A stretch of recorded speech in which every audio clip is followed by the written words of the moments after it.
Isak, you need to give them the maximum amount of chance to succeed possible. The maximum amount of chance. You need them to be the main spearhead, and that only happens when you give them increasing opportunity. His body shape is like unpredictable where the pass goes, and even our team guys, Gakpo, Ekitike, and Salah, they are not ready. They don't know if Wirtz is going to pass to them.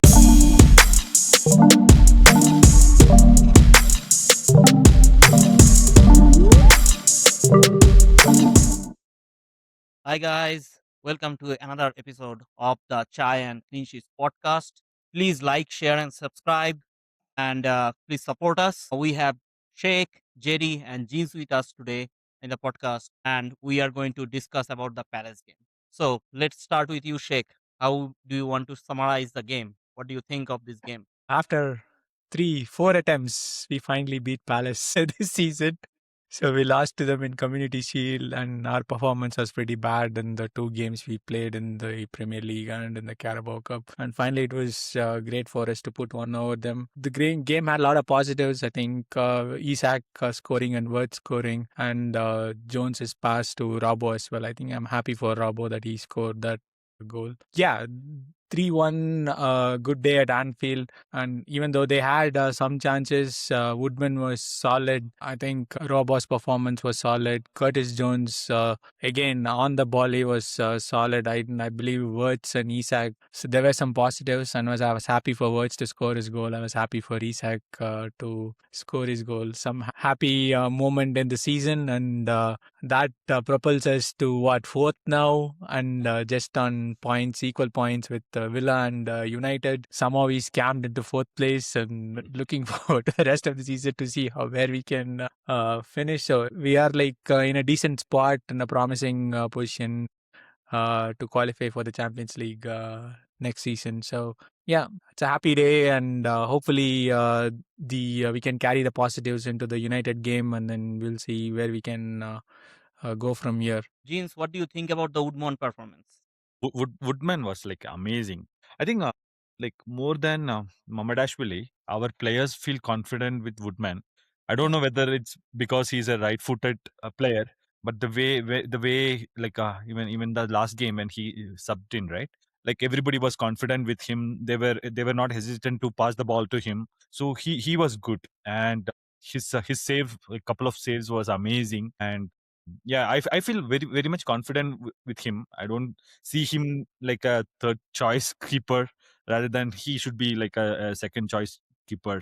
And I'm really happy for him. And I think the incident, like when he got injured, I was worried about him because I got really scared. I mean, like, yeah. no, I mean, I don't know if any of our last 3 or 4 games there is not the 11 players that started the game, and one of them is not getting injured. That is Yeah. a very worrying thing, As and I got really scared. Slot says, right, that is the story of our season. But that injury looks like scary. I think because the grass was too dry, he went it like with the knee, and it got stuck in the hard ground. I think what Anfield staff did was like just water the side of Liverpool attacking. They completely missed out that our goalkeeper needs to slide. Initially, I thought the ball hit the knee, and I think Mm. to some extent it did, but then the follow through was with the ground, and that Mm. was really scary. No, I was so glad that nothing happens after that. He was able to continue the playing, because I don't know who is our fourth keeper, fourth choice keeper. I We mean, should have even bought him. But yeah, Woodman was amazing. I don't know. There was a lot of people saying that they feel confident with Woodman rather than Mamadashvili, because the way he was playing, the distribution, his complete confidence. So yeah, I'm very And happy for him. did you see the Allison?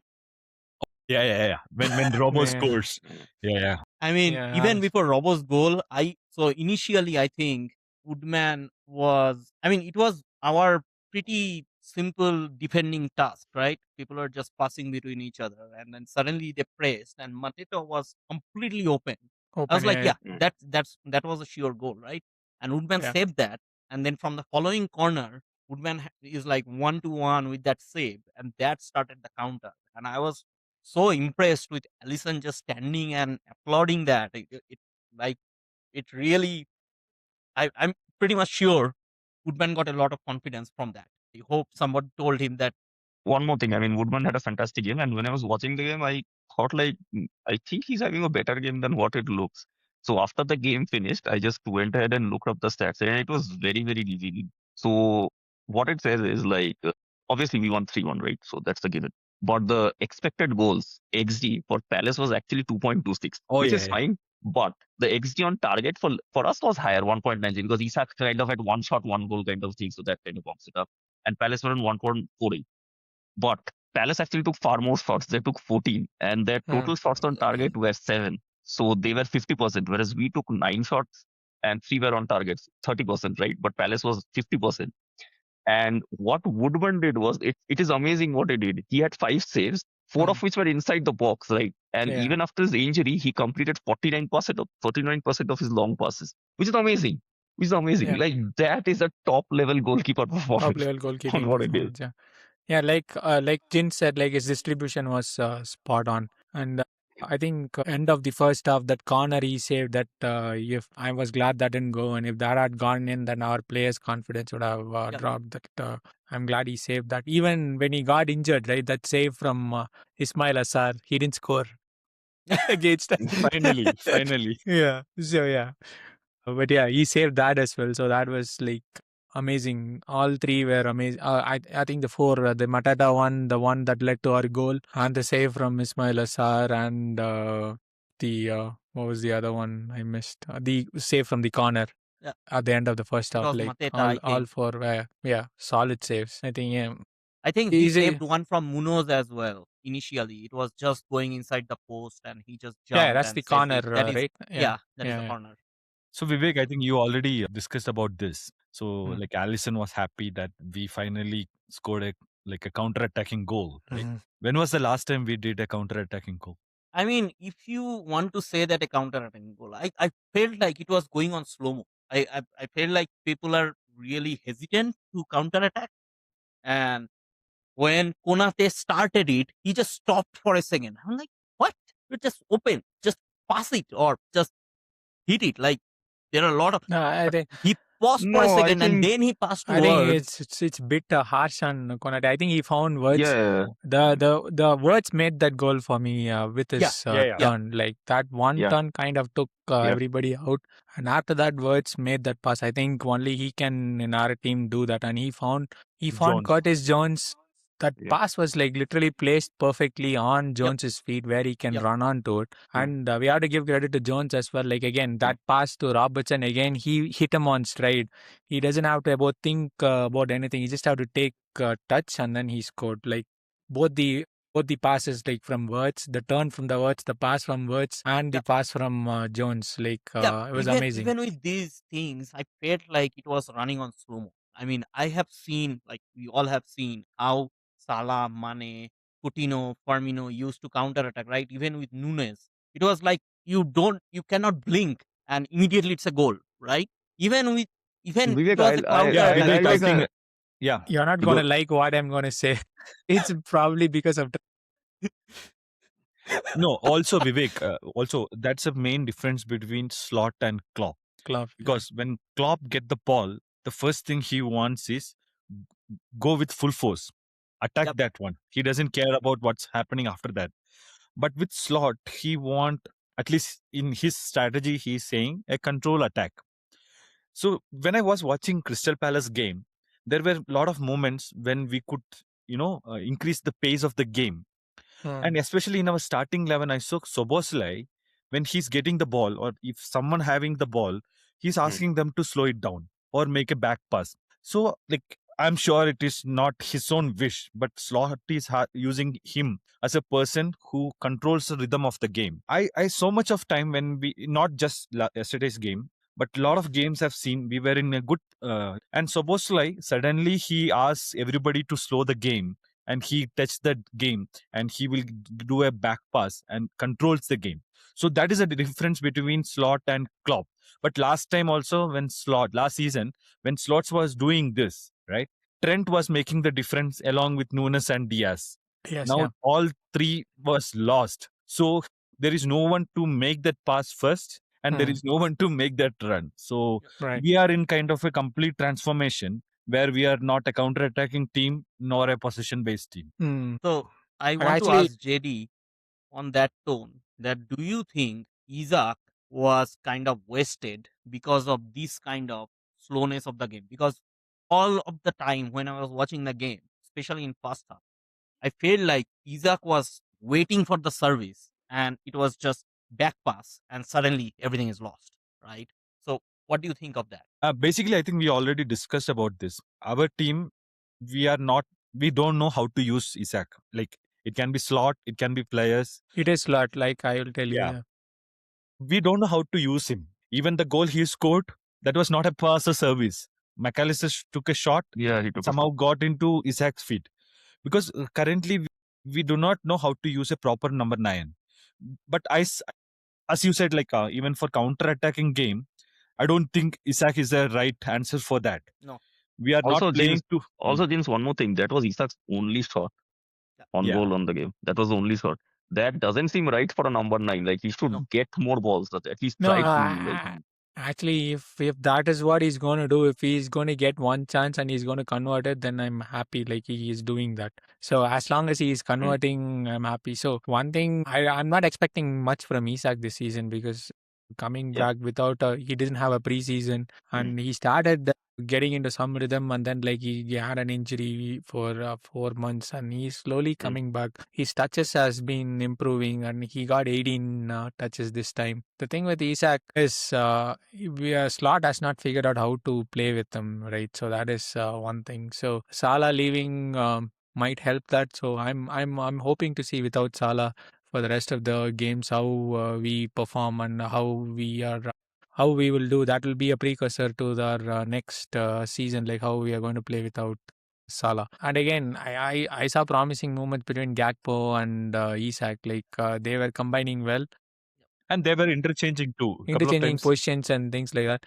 And I don't agree with Isak not suited to counter attacking and things like that because Newcastle is a counter attacking team and they play with like huge intensity. And if you see Eddie Howe's team, everybody runs around like Joe Linton, Gimares, Tonali, Gordon.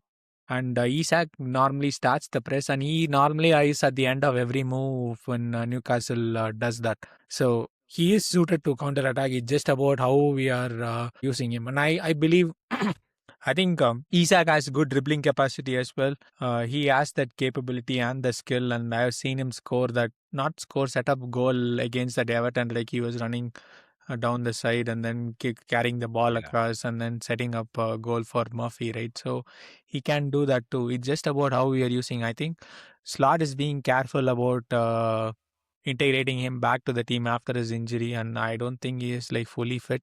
He has not yet played 90 minutes for us this season. This is what is like third goal and then first at Anfield. so, So this is so kind of a write-off season for Isak. So the hope is like him and Wirtz can combine next season. So that's no the state hope. that is what I was like trying to say. Like I agree. Like Isak is a fantastic player, and I don't agree with Vivek on the fact. Like I think Isak will be fantastic on transitions and counter attacks and those kind of things. I deeply believe that.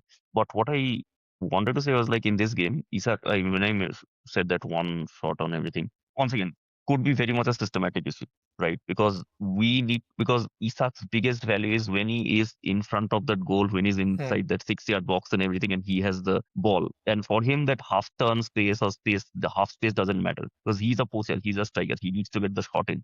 But he did not have that. Once again, might not be his problem at all. I think he had what 15, 16 touches in the 70s, 80 odd minutes that he played. 70 minutes. Yeah, and in the opposition box, I was looking it up. I think he had only 2 touches inside the opposition box. Like one was the goal, obviously. The other one was some pass or something that came in. That is very low. Like I mean, for strikers it is usually low. Like even Haaland, right? Like their moment comes only once in a game, and they have to shine in that. But even then, that seems very very low for a team which we want to like go forward and that kind of thing. So once again, systematic issue in my mind. I don't think it's Isak thing. He's unfit, but I don't think it's a Isak thing. I think, Sheikh already said, I think, about this. Isak for Newcastle, he was fantastic. Like how much, like Hmm. last season, he scored like 20, 25 goals. I think even Slot said the difference. Here, for Isak, they had Anthony Gordon and Murphy, who was feeding him. The first balls were all going to Isak. They were like both Gordon or Murphy, they were not trying to dribble. Wherever they get the ball, their only focus is Isak. Crosses, through balls, whatever, they were feeding him. But right now we have Gakpo and Salah. Like Mm. they're like Salah, like we know like about Salah, but he's not a player who tries to cross the first time. He need 2 or 3 touches. He need a dribble, and then he tried to that lofted pass, but he cannot give that crosses that has a pace on it, where Isaac could go away from the defender and go head the ball or give a shot on that. Same with Gordon. So I think that's the problem.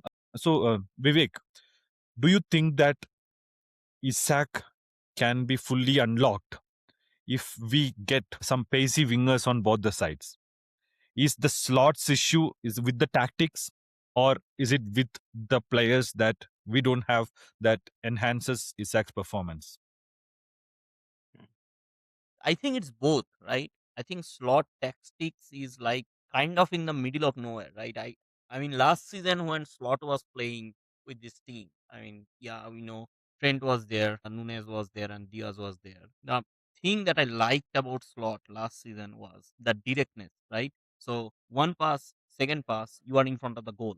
I did not know that much Nunes, Diaz, and Trent impacted that kind of flow. This season, we are not seeing that flow at all, right? So we are going to the first pass, second pass, back pass, and then all the players are in front of the penalty box trying to pass to each other. And that is like pretty much is the story of the season, right? So I don't know if it is like even if we have a pacey winger, like I am hearing Diamonde, I don't know. If even if we get him, I don't know how much that will change the way Slot wants to play and how much Isaac in that equation. I mean, again, Isaac is a very, very, very good player, right? Isaac is a very good player, and I'm 100% sure he can change himself or change according to Slot's plan. But at this current point of time, I'm very worried about it. Gins, one thing, I think it will improve Isak's output. And the reason for that is what PC wingers, or how do I put this? Wingers who are willing to sacrifice their potential goal output for the benefit of the team. Let me put it that way. If we get those kind of players, I think it will benefit. And speaking strictly from a mathematical standpoint, players like Isak, you need to give them the maximum amount of chance to succeed possible. The maximum of chance. You need them to be the main spearhead, and that only happens when you give them increasing opportunities. You cannot ask them to have one ball in a game and then ask them to score or to fit that. It doesn't work like that. You need to give them that opportunity. PC wingers do that. And the other thing is it allows Wirtz to really, really shine because now he has outlets on both sides of the field. He doesn't need to rely on the middle of the field, like fearing about what happens if in this narrow space something is. Now he has outlets on both sides. It stresses the field. It basically increases your area, and it also allows Isak to be the point man, if you will. Like it's a mathematical thing. You increase your chances, the higher your probability of getting a goal becomes. Right. So I think it will improve strictly from that And sense. when you said words, I think it's a perfect segue. And JD, my question to you, I know you are Mhm. the biggest fan of words. Well, Maybe I after think me. no. I think State takes the crown. So what do you think of words in this game? I think he was good. I think it was good. Like one of my favorite things is like when I say that certain players have magic about them, a sense of magic. What is that? That turn that he did during the counter attack, that was something else, man. That was something else. That was prime Barcelona, those kind of things. That turn that he did and whatever, the general impression about Konate being slow and everything was absolved with that instant moment. Words got the ball half turn onto Curtis Jones. And in this game, how do I put this? There are systemic issues, right? What needs to overcome that? I think it would be very unfair to judge Watts just on this season or this one game or two game. He is a player who needs a bit of a runway. Like we all know national team awards, Bundesliga awards, and everything. The system worked for him. He needs that over here. That's why my previous point earlier, like pasting winger solves him. He needs outlets. Like you cannot expect him to dribble 10 players and be a Maradona in 1986 World Cup or frying Messi or those kind of things. That's not him. He has that vision. He can be a not replacement, sorry. He can replace Trent's visionary passes. Let me put it that way. But from a very different position on the field, in a far more threatening position on the field. He can do that. He can. So I would reserve my judgment on Justice game, but that one touch that he had, like that was insane. That those are the moments that define a great player. I personally think when the game started initially, first 10, 15, 20, 25 minutes, I Mm, think Wirtz was waiting too long to let the pass go. I think couple of times near the penalty box, he could have mm, passed to Salah or even maybe back pass to Curtis Jones, or even maybe pass to Gakpo to open it up, and he got bamboozled by two Palace players and he lost the ball, right? But eventually, when like the game started syncing up a little bit more after 30-35 minutes, I think he was one of the best players on the pitch.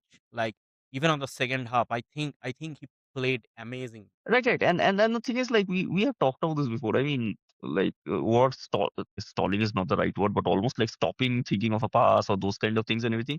Those, in my mind, are systemic issues. That is not words.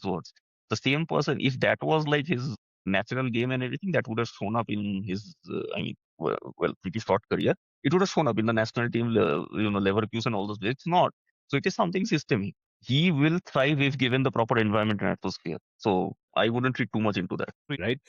Yeah, I'll answer that question. I'll get to it, but I'll just so words like the Salah penalty incident, like he carried the ball and he manipulated the ball manipulation skill of words. Nobody has it in the Premier League. Even it's better than Turkey. The uh, the other thing is like the way he keeps his body shape, right? Nobody knows where he's going to pass to, including our own team. So that's one of the problems we have.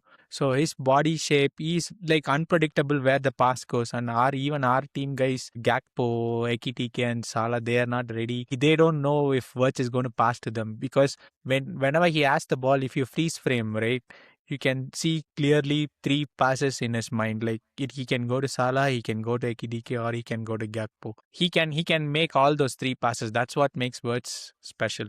And the thing is, like, to answer your question, his job on I want to mention this when we are talking about Isak as well. Like when Newcastle plays another any other team, not every team sits on a low block when they are playing against Newcastle, right? So Isak will have a space to run onto. It's the same thing for us. Like Isak has to be in the box for us. Like Isak will not have that opportunity he had at Newcastle to have this entire half that he can run onto when he's playing for us. And the same thing for Words, right? So if you see, somebody needs to stretch the field for Words to find the gap between the lines. At this point, he's the one who is stretching that line so that Soboslai can occupy or Curtis Jones can occupy this space. For me, his best position is number 10. He should have a solid number 6 and a number 8. I don't know. I think once Salah goes, right, we will have a proper. I want to see how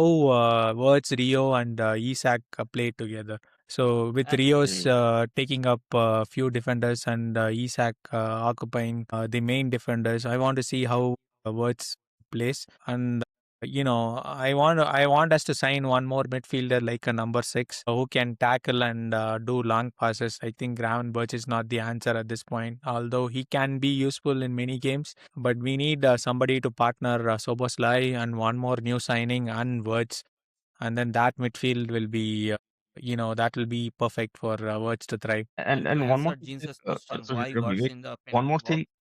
One more thing, Sorry, Vivek. sorry, Jerry, go ahead. More thing, Vivek. I think Jeans, to the point that you asked, and we discussed this in a previous discussion session, right? Like Jeans, you had mentioned earlier, we lack identity, right? And I think words exemplifies that. What do you want words to be? You want words to be the master conductor. He's conducting the entire orchestra. You want words to be that person. You don't want words to run into a box. You have ATTK and Isak for those kind of. You want words to control the entire, like what is happening, the master conductor. Like, okay, violin start, drum start, cello start. You want him to be that person. That lack of identity is what I think you mentioned in the previous podcast, right? Like that is what's his problem exemplifies our team problem. Where is the identity? Like, what is he? Is he a number 10? Is he a striker? What is his role supposed to? Anyways, Vivek, sorry, yeah, moving on. I think to some extent, and I might be completely wrong, but we have to understand Wirtz is very young, right? He's on social media and everything. And I think why he went to the penalty box more in this game, because Cherokee scored a really good goal and he wanted to score goals as well. And that I think it was going on his mind that if I can get ball inside the penalty box, I'll just shoot and I'm pretty much sure I can score. And that's why that goal, actually, I think it will do a world of good to him as well. And what an amazing goal it was. It was like Yeah. as soon as he hit it, it was like I knew it was going. So I'm again, maybe it's a completely I mean, bullshit talk, but I think to some extent in his mind, it was, running around that I have to score in this game. Probably, I think his celebration showed that he was kind of relieved that he scored. So yeah, now hopefully this will kickstart Wirtz, and he will have a good World Cup with Germany, and hopefully comes back to us next season all fired up. Yeah, So now on the next one, I think we have quite a few um, clash between ourselves itself that what should have happened, right? For the Munoz goal. So I think Sheikh thinks Munoz should have stopped the play, no, I didn't say and that. because No, it. but you are thinking that from your from your No, tweet. No, no, no. I was.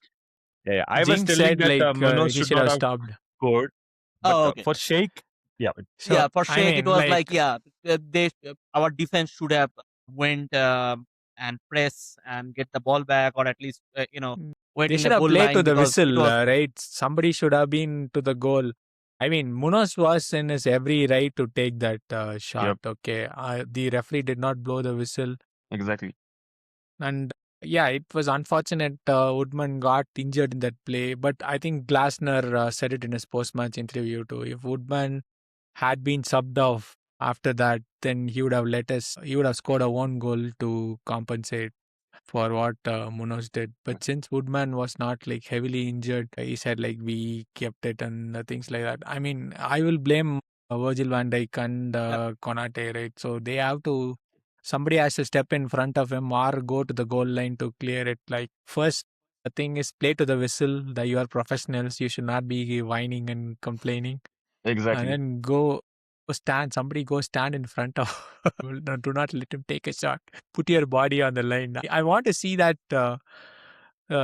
See that commitment from our team. I've been let down. I think this season I'm so disappointed in Virgil van Dijk. Actually, he I, is. I, I, I, I will be honest. When Woodman got injured, I was more worried about him getting up, because I knew Alisson was injured already. Mamadou Salah was injured, so I did not even see the Palace Hmm. goal. I mean, I did not even see Munoz hit it in the goal. It went inside the goal.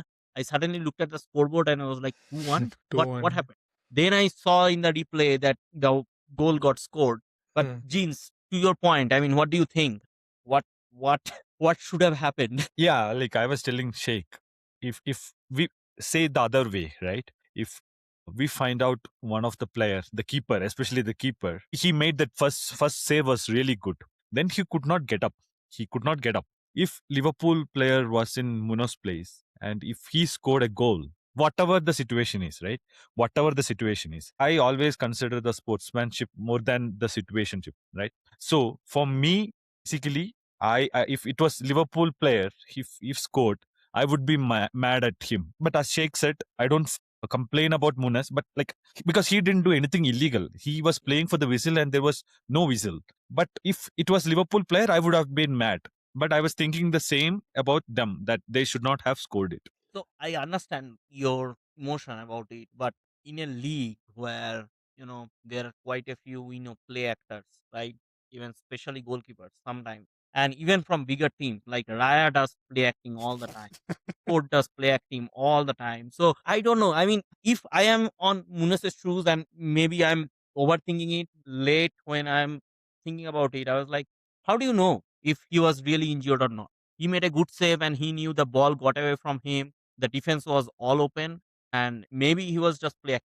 He did not play act. We know that right now. But in a league of play actors, like professional play actors, like how do you know that if he's not play acting or he's just really? He was looking at the ball mostly, and he saw goalkeeper was not getting back, and then he scored, right? So I mean, like it is one of those things. I mean, if we had drawn the game, I would have been more pissed off about Yeah. that. But since we won the game, like it didn't matter that much. Yeah. Fortunately for us, I And think and to be honest, Munoz, he was completely well within his rights. You rights play to the take Yeah, whistle. it. This is Yeah. that's what. Like no one is blaming Munoz. It's like no. Mm. Yeah, I think Slot was blaming the referee more, that he Yeah, didn't, exactly. Yeah, correct, and correct. he was saying the And same. that is the right place to channel your energies, not Yeah. Munoz. yeah. Not The Munoz. Yeah. referee, you blow the whistle, the Munoz stops. Everything is But decided. Or how? you do a VAR, Yeah. whatever. That's I fine. think same thing happened like 2 seasons back in Arsenal Man United game. I think De Gea was Martinelli put the ball in the back of the net, and then they gave the goal to Arsenal. So the rule is like play to the whistle, and I would like somebody needs to tell Van Dijk, do not complain like the whole team follows you, and then go clear the ball, do something, make some action to stop the goal, and do not look at the referee first and to stop the game. Please don't do that. Even some of the marginal offsides, like he is asking for offsides, even some of them are not offsides. Like I don't know. I No, so mean the that one goal that did not happen eventually, that hit the post and Oh like yeah, that that was was after offside. the. that was pretty off. That was pretty off. Oh, which I one? mean, The post. Yeah, that yeah, is Strand Larsen. Yeah. Was it offside? yeah, it It was was pretty offside. pretty big. By the No, way, it I was mean, offside. It was offside, but the referee didn't call it, and that led to a corner as well. Actually, if the goal had gone in, then the VAR would have intervened, and then they would have ruled it offside. But they gave it a corner anyway, since the referee on the field did not rule it. And again, if they had scored off that corner, I would have been pissed off. Sleep. Shake one thing over there. I think we should do a separate podcast. I have very, very strong opinions on who should be a captain for a football team. Captains are very different between the type of sports you play. The captain of a football team should be a very different person from the captain of, let's say, a cricket team. And for the Correct. very simple reason, you are not strategizing on anything. The role of a captain on a football team is very, very different. On this note, who do you think should be the captain of? Robertson. I know Robertson is going away. If Next. Robertson is going away, then next probably Soboslai. Probably. Yeah, Szoboszlai should be the captain. Yeah. He has, But- I mean, one second, we can talk in length about this. Like, I can talk about 1 hour on this topic, but the point is, you need a person to have fire. You don't need a person to have the strategic brain. You need a person to have fire to stop everything, to help your team win. Just drive, keep them driven for 90 minutes. That is That's the why person need to I be the love captain of the team. Henderson. I love Henderson. Correct. Doesn't matter. Henderson and Milner, like Yes. you don't need to be technical, but you need to be solid on the Yes, you don't need to think on the field like, okay, this person is out of position. That you Can we need to get back keep them Milner? driven. I Anyways, think that's all sold out. Okay, Hey. I think that's about it, right? From our noted object points Yeah, it's that we I wanted think to visiting talk one about. thing like discuss about the negative Salah. side. The Salah injury. Salah and the negative side. Yeah, Vivek, you don't want to discuss about Salah? yeah, of course. I mean, Very Salah was unfortunate. having a really good game, to be honest, before he got injured, and he was running around. He was tracking back. I don't know why, what, or where he was for the first half of the season, like this kind of mentality. But I think JD mentioned that it was his last game with Liverpool, which I am not hearing any news about it. I think Gerard said in one of the It's a podcasts that hamstring injury. I think it's pretty much given that he's out Yeah, for it's 3-4 like weeks. 4 weeks out. That's Yeah. what the news that came out, right? And also with World Cup, I don't think Liverpool will risk him, or he wants to get. He wants to come back and play. Yeah. Because if it's like maybe a slight right, like on hamstring, and if he force himself to play, that could lead into more dangerous situation, More and he dangerous could situation for completely miss Egypt. the World Cup. So even if Liverpool want, even if it's like a slot once, I don't think Egypt will allow it. And I think, James, what you said on text is, I think, absolutely right. Like, I personally believe the man has given everything that he could have given, I guess, for the club, even if it's for like 30 seconds or something on the last day, assuming like it's a hamstring, so it's not bad. Just put him on the field for 2 minutes or something like that. It doesn't matter if we are winning 1-0. I don't personally think that like a club like Liverpool will do it unless like there is nothing on the last day. If because Brentford also, yeah, it's argument. We have to wait and see what's Yeah, I mean, but still, I Yeah. mean, if there is nothing to like really play for, let me put it that way, Yeah. you can put the man in for 1 minute and have his Yeah. moment. He has given everything that is possible. I'll say, yeah. yeah, Hmm. I'd be really pissed off if this was Salah's last game. I hate it. I mean, to it be is honest. for Like, we all, should do a like, complete podcast on Salah's legacy with Liverpool. And I know out of all of us, I have been the most critical of Salah at times, but I love him, man. After Gerrard, like no one else would even come close what he gave Yeah. to Liverpool. We can talk in lengths about him, and still it will not be enough. But yeah, our legends have a way of going out, like Gerrard slipping and red Yeah. card and all yeah, those things. that's And horrible, Salah right? hamstring. Most of our Gerrard was legends not are Gerrard's like last. in most of our legends' last game was like anyway. Anyways, yeah. To touch upon on the league status right now, we are on fourth. United has a game to play. Tomorrow, yeah. Aston Villa is on the same point, but their goal difference is pretty low, and also Villa is a very inconsistent team, and I seems think like they Villa are are done. I think they are too focusing on leggy Europa. and they ran out of steam. And I don't think they will get past Nottingham Forest in the Europa League semi-final too, because Forest was Forest is flying playing high. Palace, right, in Conference League, and Villa No, is Forest playing. is playing Villa in the Europa League semi-finals. So I don't think they will beat Forest in the semi-finals. I think Forest is flying high. Stay Unai Emery and Europa. I don't know. I Forest, understand that, but Victor Pereira is playing like too good. The Forest is playing well. yeah, and Forest like Hmm. dismantled Southampton like the other day. I was like, what am I seeing? And it was Sunderland, yeah. amazing. It was amazing. Final. So, what do you think of the United game against Brentford? Brentford has still something to play for, right? They could still make Champions League if something goes. They are out on 48 points, right? They could go to 51 Yeah. points and go to 6th place if they beat United tomorrow.